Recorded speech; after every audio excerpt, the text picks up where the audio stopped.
Good morning વિદ્યાર્થી મિત્રો, આજે આપણે ધોરણ 3 વિષય ગણિત જેમાં ચેપ્ટર 4નો અભ્યાસ કરીએ છીએ. તો આગળ જોઈએ. કાલે આપણે પેજ નંબર 56 સુધી અભ્યાસ કર્યો કે જેમાં સેન્ટીમીટર અને મીટરનો ખ્યાલ મેળવ્યો. સેન્ટીમીટર એ લંબાઈનો નાનામાં નાનો એકમ છે, જ્યારે મીટર છે એ મોટામાં મોટો એકમ છે. સેન્ટીમીટર કરતાં મીટર કેવો એકમ છે? મોટો. 100 સેમી બરાબર શું થાય છે? 100 સેમી બરાબર 1 મીટર. 1 મીટરનું માપ કેટલું હોય એ પણ મેં કાલે તમને બતાવ્યું, મેઝર ટેપમાં પણ જોયું, અને દરજી જે માપપટ્ટીનો ઉપયોગ કરે છે એમાં પણ આપણે સમજ્યા કે કઈ રીતે કાપડનું માપ લે છે. અને તમારી પાસે માનો કે એવી કોઈ માપપટ્ટી નથી તો તમે ક્યારેક ફૂટપટ્ટી અથવા મેજર ટેપનો ઉપયોગ કરી અને ચોક્કસ માપ કાઢી દોરાની ગાંઠ મારી અને માપ લઈ શકો છો. કે મીટરનું માપ લીધું તો એ મીટરના માપથી કોઈ વસ્તુ ઘરમાં એવી નાની મોટી વસ્તુ હોય તો એનું માપ કરી જોવાનું કે 1 મીટર કરતાં લાંબી છે કે ટૂંકી છે. ટેબલ છે, બારણું છે, પછી તમારા ઘર પર જે ધાબા પરની દિવાલ એટલે કે હોય એ તમે માપ લઈ અને જોઈ શકો છો કે કેટલા મીટર એ લાંબી છે. હવે આજે આગળ અભ્યાસ કરીએ. પેજ નંબર 56 જુઓ. પાઠ્યપુસ્તક પેજ નંબર 56. પાઠ્યપુસ્તક પેજ 56 ત્યાંથી આપણે સ્ટાર્ટ કરીશું. આગ્રાની સફર. મારિયા અને આયુષ તેમના કુટુંબ સાથે આગ્રા જાય છે. તેઓ આગ્રા કેન્ટ રેલવે સ્ટેશને ઉતર્યા અને તાજમહેલ જવા માટે રિક્ષામાં ઉપડ્યા. 3 કલાક પછી ફરી રિક્ષામાં આગ્રા જવા રવાના થયા. બપોર પછીના સમયમાં તેઓ ફતેપુર સિકરી જવા બસ પકડી. હવે આ જગાઓ વચ્ચેના અંતર તરફ જુઓ. કિલોમીટરના બદલે આપણે કિમી લખીએ છીએ. હવે આગ્રા કેન્ટ રેલવે સ્ટેશનથી તાજમહેલ 5 કિમી દૂર છે. તાજમહેલથી આગ્રાનો કિલ્લો 2 કિમી દૂર છે અને આગ્રાના કિલ્લાથી ફતેપુર સિકરી 40 કિમી દૂર છે. ઉપર તમને નકશો આપેલો છે એ આગ્રાનો નકશો છે. અને જુઓ તમારે લખેલું પણ છે ઉપર શું છે? સૌપ્રથમ તો બાબરપુરનું જંગલ. તમારી પાઠ્યપુસ્તકમાં જુઓ અહીંયા લખેલું છે બાબરપુરનું જંગલ. એટલે આ જે ગ્રીન કલરના લીલા કલરના ઝાડ દેખાય છે એ શું દર્શાવે છે? જંગલનો ભાગ દર્શાવે છે. એના પછી જે કથ્થાઈ કલરનું આપેલું છે એ શું છે? તો આગ્રાનો કિલ્લો છે. અને તાજમહેલ પણ દેખાય છે જુઓ. પછી જે રસ્તો દેખાય છે એ ફતેપુર સિકરી તરફ જાય છે. ફતેપુર સિકરી એવું લખેલું છે ને, તો એ રસ્તો ફતેપુર સિકરી તરફ જાય છે. પછી આ વાદળી રંગનો જે પટ્ટો દેખાય છે એ યમુના નદી. આગ્રા કઈ નદીના કિનારે આવેલું છે? તો યમુના નદીના કિનારે. જુઓ નદીના કિનારે અહીંયા આગ્રાનો તાજમહેલ દેખાય છે ને, તાજમહેલ યમુના નદીના કિનારે આવેલો છે. એના પછી અહીંયા પીળા રંગનું જે બોક્સ દેખાય છે એ શેની નિશાની છે? રેલવે સ્ટેશનની.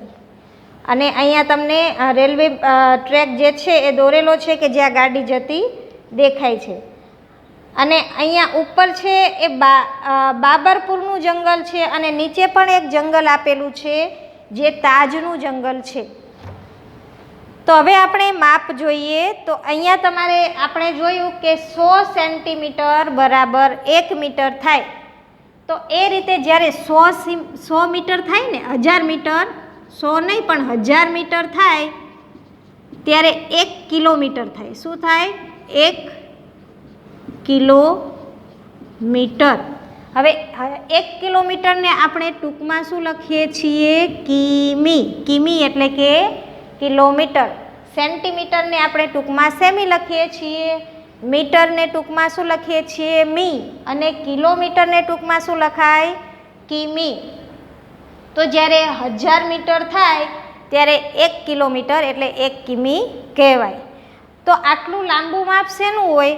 અત્યાર સુધી આપણે નાની નાની વસ્તુઓના માપ જોયા, પેન્સિલ છે કે ડસ્ટર છે, તમારી પાસે ફૂટપટ્ટી હોય અથવા બોર્ડ હોય, દરવાજો હોય, ટેબલ હોય, તો આ દરેકનું માપ જોયું, બરાબર છે. નાનું માપ હોય તો આપણે શેનાથી લઈએ છીએ? સેમી માપ, એટલે કે ફૂટપટ્ટીથી અથવા મીટર પટ્ટીનો ઉપયોગ કરીને પણ માપ લઈએ છીએ. એનાથી મોટું માપ હોય તો આપણે મેજર ટેપ અથવા મીટર પટ્ટી કે જેનું માપ આપણે સેન્ટીમીટર એટલે કે 100 સેન્ટીમીટર કરતાં વધારે હોય તો આપણે મીટર પટ્ટીનો ઉપયોગ કરીએ છીએ. પણ અહીંયા એના કરતાં પણ વધારે માપ હોય તો આપણે કઈ રીતે કરીએ? માનો કે રસ્તાનું માપ જોઈએ તો રસ્તાનું માપ શેમાં મપાય છે? કિલોમીટરમાં. કેમ કે રસ્તા તો ખૂબ લાંબા લાંબા હોય છે. આપણે એક ગામથી બીજે ગામ જવું હોય તો રસ્તો વિચારી જુઓ તો 1 મીટરનું માપ આટલું થાય. કાલે આપણે મીટરનું માપ કાઢ્યું ને તો આટલું થાય, તો એટલું માપ તો કઈ રીતે આપણે કેટલું માપ કરીએ તો મીટરમાં પૂરું થાય? એટલે આપણે મીટરને શેમાં ફેરવીએ છીએ કે જ્યારે 1000 મીટર થાય ત્યારે 1 કિલોમીટર બને. તો પછી આપણે કિલોમીટરમાં લાંબા રસ્તાનું માપ હોય એ કિલોમીટરમાં કરીએ છીએ. તો અહીંયા તમારે જે નકશો આપેલો છે આગ્રાનો, એનું માપ પણ કિલોમીટરમાં દર્શાવેલું છે. તો જુઓ, આગ્રા કેન્ટ રેલવે સ્ટેશનથી તાજમહેલ 5 કિલોમીટર છે. તમને ચિત્રમાં દેખાય છે કે રેલવે સ્ટેશનથી આગ્રાનો જે તાજમહેલ છે એ બંને વચ્ચેનું અંતર કેટલું છે? 5 કિલોમીટર. એના પછી તાજમહેલથી આગ્રાનો કિલ્લો એ બંને વચ્ચેનું અંતર કેટલું છે? તો 2 કિલોમીટરનું છે. અને આગ્રાના કિલ્લાથી ફતેપુર સિકરી તો એ અંતર કેટલું છે? 40 કિલોમીટર. તો એ સૌથી વધારે કહેવાય ને. જ્યારે કિલ્લાથી ફતેપુર સિકરી જવું હોય તો ત્યાંનું અંતર કેટલું છે? 40 કિલોમીટર. તો એ બધા કરતાં વધારે અંતર કહેવાય. હવે આપણે નકશામાંથી શોધો કે નકશા વિશે આપણે સમજ્યા. આગ્રાના નકશામાં કઈ કઈ વસ્તુ દર્શાવેલી છે એના આધારે જોઈએ તો આગ્રા કેન્ટ રેલવે સ્ટેશનથી વધારે દૂર શું છે? તાજમહેલ કે ફતેપુર સિકરી?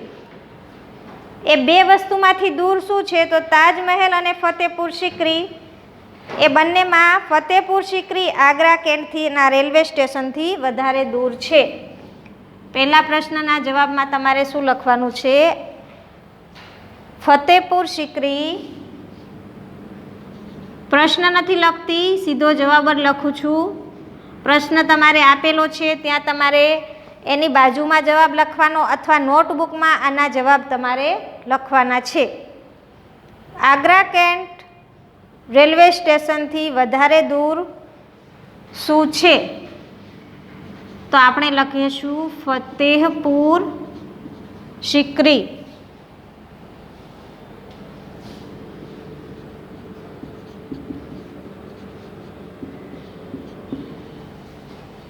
આગ્રા કેન્ટ રેલવે સ્ટેશનથી વધારે દૂર છે.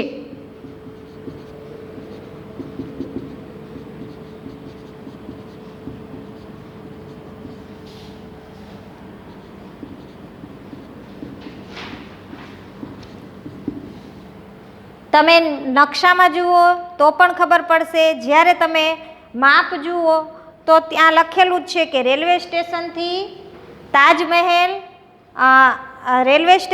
તાજમહેલ છે એ 5 કિલોમીટર છે. જ્યારે ફતેપુર સિકરી એ આગ્રાના કિલ્લાથી કેટલું છે? તો 40 કિલોમીટર જેટલું અંતર દર્શાવે છે. માટે ફતેપુર સિકરી છે એ દૂર આવેલું છે. બીજો પ્રશ્ન શું છે કે આમાંથી રેલવે લાઇનની વધારે નજીક શું છે? અહીંયા રેલવે લાઇન બતાવે છે તો એની વધારે નજીક શું છે? તો જે બાબરપુરનું જંગલ છે, ઉપર જુઓ તમે, જંગલ દેખાય છે ને, તો બાબરપુરનું જંગલ રેલવે લાઇનથી વધારે નજીક છે.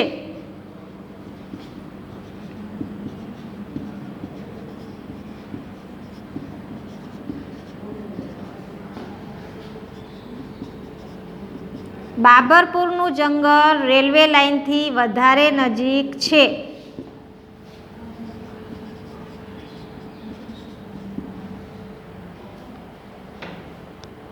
કેટલા કિલોમીટર છે એ આપણને અહીંયા બતાવ્યું નથી, પણ તમે નકશાના આધારે કહી શકો.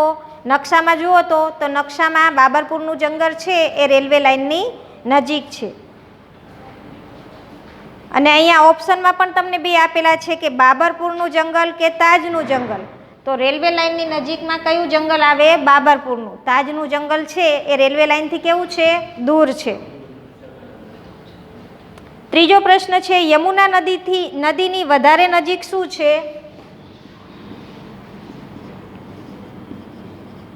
યમુના નદીની વધારે નજીક શું છે? તાજમહેલ કે રેલવે સ્ટેશન? તો નદીની બાજુમાં શું દેખાય છે? તાજમહેલ દેખાય છે ને. તો અહીંયા લખીશું યમુના નદીની વધારે નજીક તાજમહેલ છે.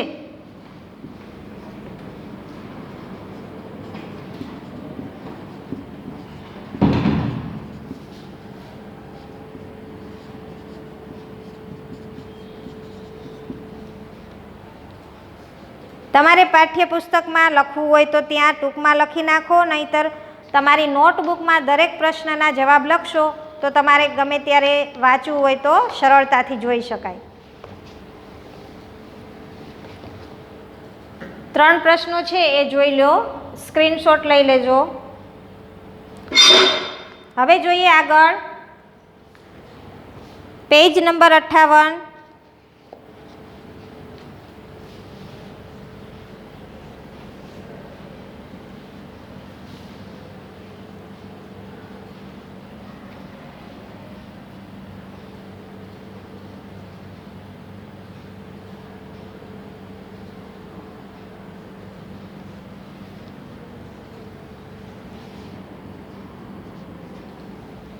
જુઓ, દરેક ચિત્ર કેટલું લાંબુ હોઈ શકે તેને અનુરૂપ લીટી દોરો. કે અહીંયા તમને કેટલાક ચિત્રો આપેલા છે.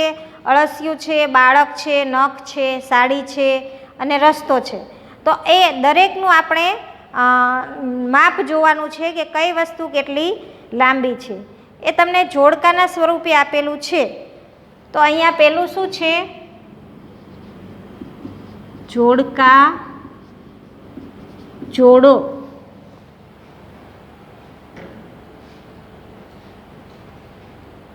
અળસિયાની લંબાઈ અહીંયા અ અને અહીંયા બ. તમારે લખેલું નથી પણ હું અહીંયા લખું છું. અ અને બ નથી આપેલું, ચિત્ર જ આપેલા છે, એની સામે જવાબ આપેલા છે. પેલું છે અળસિયાની લંબાઈ.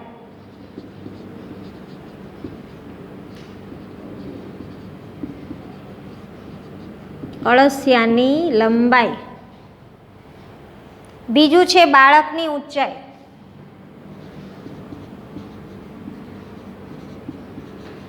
બાળકની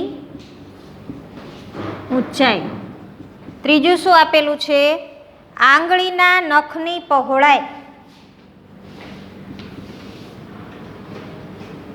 આંગળીના નખની પહોળાઈ. ચોથું સાડીની લંબાઈ. સાડીની લંબાઈ. અને પાંચમું છે ઘરથી શાળા સુધીનું અંતર. ઘરથી શાળા સુધીનું અંતર. હવે આ દરેકના માપ આપણે જોઈએ.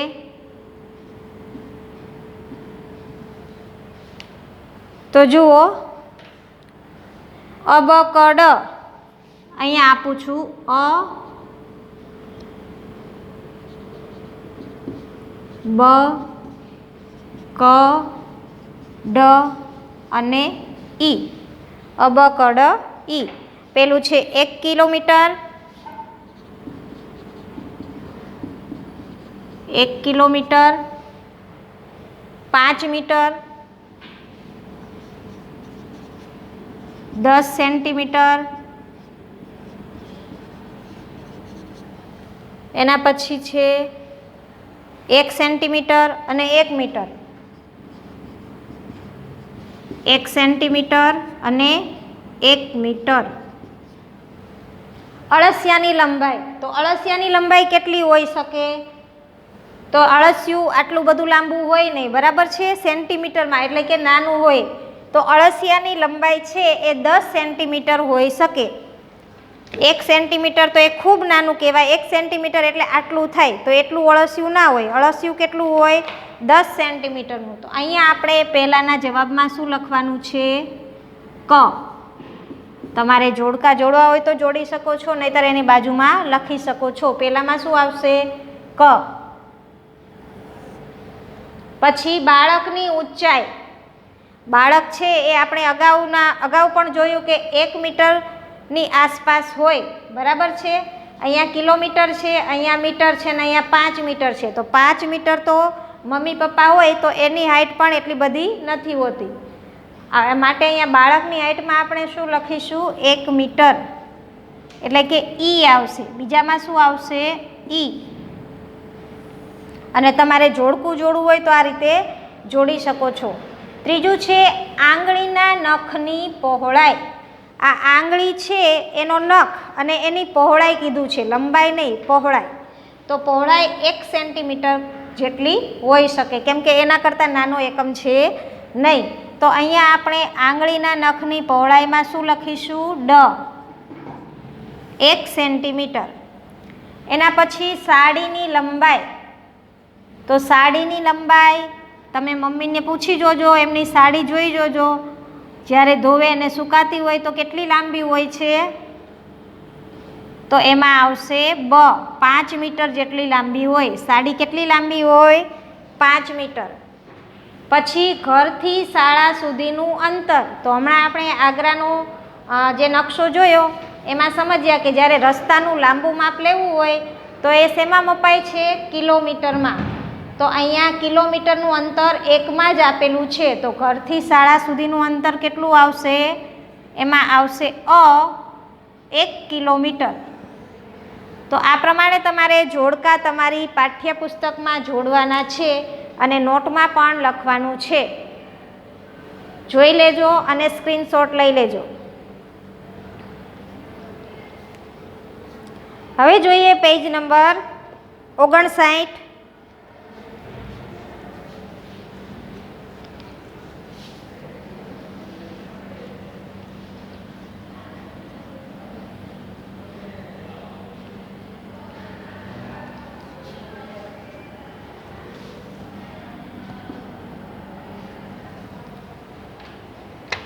જેમાં તમને પ્રાણીઓના ચિત્રો દેખાય છે કે એક પ્રાણી ઉપર બીજું પ્રાણી, ત્રીજું પ્રાણી, ચોથું પ્રાણી, ઉપરાઉપરી પ્રાણીઓ ઊભા છે.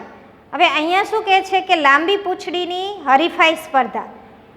હરીફાઈ છે એટલે કે કોની પૂંછડી લાંબી છે એ જોઈએ. તો આ ચિત્રમાં દર્શાવેલ પ્રાણીઓ વચ્ચે સ્પર્ધા યોજાઈ.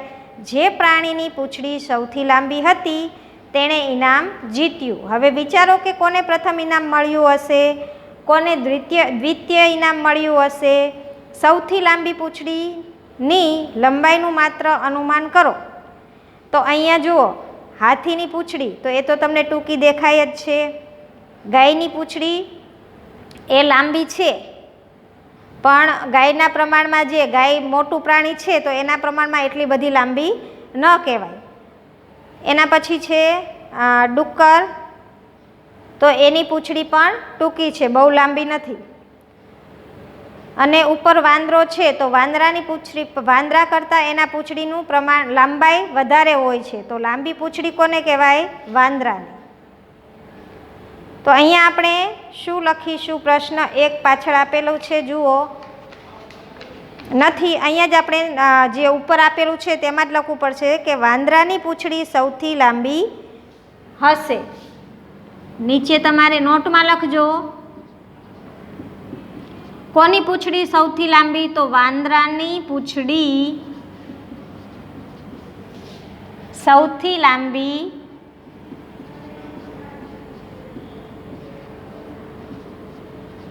હશે. નીચે સાપ પણ આપેલો છે.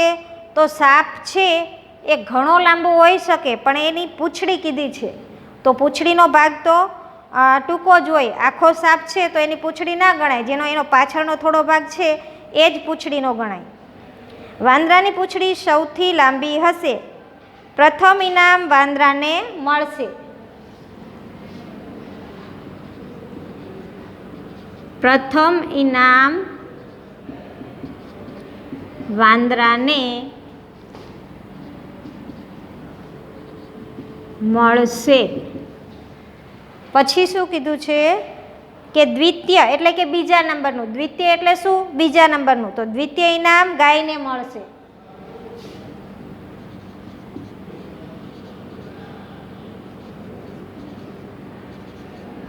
દ્વિતીય ઇનામ ગાયને મળશે. વાંદરાની પૂંછડીની લંબાઈ અંદાજિત 1 મીટર છે. જેની પૂંછડી સૌથી લાંબી છે એની લંબાઈ કેટલી છે? તો 1 મીટર. વાંદરાની પૂંછડીની લંબાઈ અંદાજિત એટલે કે આપણે માપવા નથી જતા પણ અંદાજ લગાવીએ છીએ કે અંદાજિત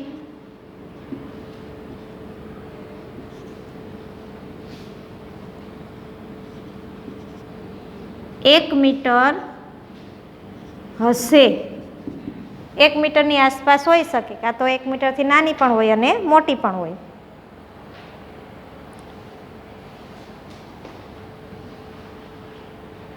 મારે પૂંછડી છે. જો સાપ શું પૂછે છે કે મારે પૂંછડી છે, તો સાપની પૂંછડી નાની હોય છે, તેનું આખું શરીર છે એ પૂંછડી ગણાય નહીં.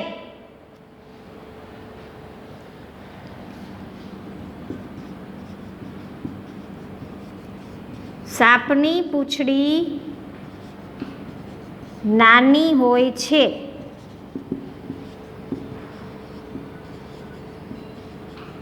તેનું આખું શરીર પૂંછડી ગણી શકાય નહીં.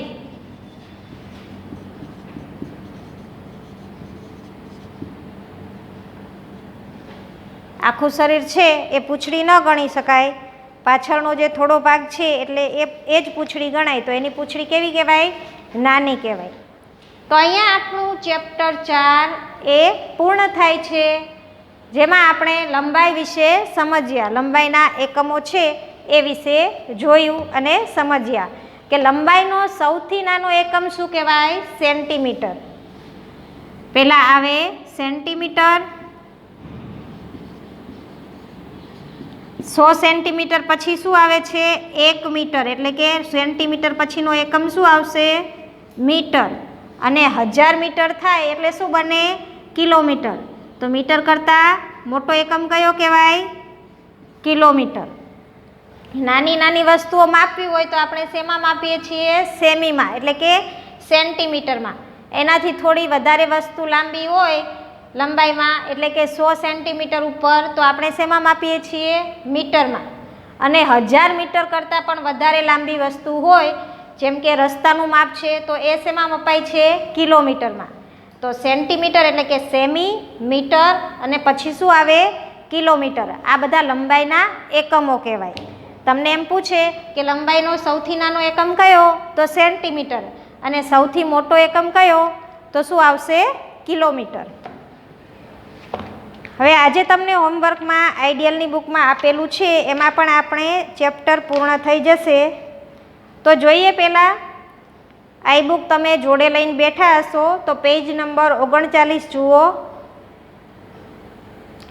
39 નંબરનું પેજ જુઓ. એમાં તમને મીટર અને કિલોમીટર આપેલું છે. એમાં લખેલું છે કે 1 કિમી બરાબર ખાલી જગ્યા મીટર. તો આજના લેક્ચરમાં આપણે સમજ્યા ને કે 1 કિલોમીટર બરાબર કેટલા મીટર થાય? તો 1 કિમી બરાબર 1000 મીટર થશે. કિમી એટલે કે કિલોમીટર.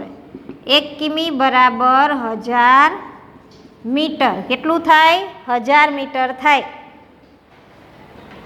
બે શહેરો વચ્ચેનું અંતર શેમાં મપાય? તો એનું લંબાઈ વધારે હોય. તો જ્યારે આપણે બે શહેર વચ્ચેનું અંતર માપવું હોય ત્યારે કિલોમીટરમાં મપાય છે.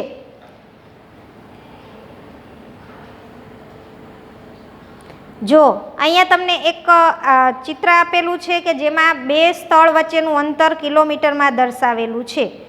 તો જોઈએ, પરી પોતાની સખીના ઘરે, એટલે કે પરી નામની છોકરી છે એનું ઘર આપેલું છે. એની એક બાજુ એને સખીનું ઘર છે, બીજી બાજુ દુકાન છે, એના પછી બેકરી અને પાર્ક એટલે કે બગીચો આપેલો છે. તો પહેલો પ્રશ્ન શું છે કે પરી પોતાની સખીના ઘરે જઈ બંને સખીઓ પાર્કમાં રમવા જાય તો પરી કેટલું અંતર કાપે? તો પહેલાં પરીના ઘરથી એના સખીનું ઘર કેટલું દૂર છે? તો 1 કિલોમીટર. બરાબર. હવે એની સખીના ઘરે ગઈ તો એણે 1 કિલોમીટરનું અંતર કાપ્યું, એટલે કે 1 કિલોમીટર ચાલી. હવે શું કહે છે કે ત્યાંથી બંને સખીઓ ક્યાં જાય છે? પાર્કમાં. તો એના સખીના ઘરથી તમે પાર્કનું અંતર જુઓ તો કેટલા કિલોમીટર છે? 4 કિલોમીટર. તો પહેલાં તો પરી 1 કિલોમીટર ચાલી અને એના સખીના ઘરેથી પાર્કે ગયા એટલે 4 કિલોમીટર ચાલ્યા. તો પરીએ કેટલું અંતર કાપ્યું? 5 કિમી. કેટલું અંતર કાપ્યું? 5 કિમી, એટલે કે 5 કિલોમીટરનું અંતર પરી કાપે છે. જો એના સખીનું પૂછે કે એના સખીએ કેટલું અંતર કાપ્યું, તો એના સખીએ 4 કિલોમીટર અંતર કાપ્યું, કેમ કે એના ઘરથી પાર્કનો રસ્તો કેટલો છે? 4 કિલોમીટર. અને આ 1 કિલોમીટર એ શું છે? તો પરીના ઘરથી એની સખીનું ઘર છે એનું અંતર 1 કિલોમીટર છે. પરીના ઘરથી દુકાન કેટલા અંતરે આવેલી છે? તો ચિત્રમાં તમને દેખાય છે કે પરીના ઘરની બાજુમાં દુકાન છે, તો એની વચ્ચેનું અંતર કેટલું છે? 2 કિલોમીટર. પરી દુકાન પરથી પુસ્તક ખરીદી બેકરીમાં બ્રેડ લેવા જાય તો પરીએ ઘરથી કેટલું અંતર કાપવું પડે? તો પહેલાં દુકાને જાય છે તો કેટલું અંતર છે? 2 કિમી. હવે દુકાનેથી ક્યાં જાય છે? બેકરીએ. તો દુકાનથી બેકરીનું અંતર કેટલું છે? એ પણ 2 કિમીનું છે. તો પહેલાં 2 કિમી અંતર એ દુકાને જાય છે અને ફરી 2 કિમી અંતર કાપી અને બેકરીએ જાય છે. તો કુલ કેટલું અંતર થશે? 4 કિમી. એટલે કે 4 કિલોમીટરનું અંતર કાપે છે. પરી દુકાનથી પુસ્તક ખરીદી અને બ્રેડ લેવા જાય તો એણે કેટલું અંતર કાપ્યું? 4 કિલોમીટરનું અંતર કાપ્યું. પરીના ઘરથી સૌથી નજીક શું છે? હવે તમે ચિત્ર જુઓ તો એક બાજુ દુકાન છે ને એક બાજુ એની સખીનું ઘર છે. દુકાનનું અંતર 2 કિલોમીટર છે, જ્યારે સખીના ઘરનું અંતર કેટલું છે? 1 કિલોમીટર. તો એના ઘરથી નજીક શું હોઈ શકે? સખીનું ઘર, કે જેનું અંતર 1 કિલોમીટર છે. પરીના ઘરથી સૌથી દૂર શું છે? તો ચિત્ર જોઈને તમને ખ્યાલ આવી જાય કે ઘર છે એનાથી દૂર કઈ વસ્તુ છે? પાર્ક. તો પરીના ઘરથી સૌથી દૂર શું આપેલું છે? પાર્ક આપેલું છે. અહીંયા આપણે જે જોડકા હમણાં જોડ્યા એ જ આપેલા છે કે અનુમાન કરી યોગ્ય લંબાઈ સાથે જોડો. સાડીની લંબાઈ, ઘરથી શાળાનું અંતર અને છેલ્લે કયું દોરડું લાંબુ હશે?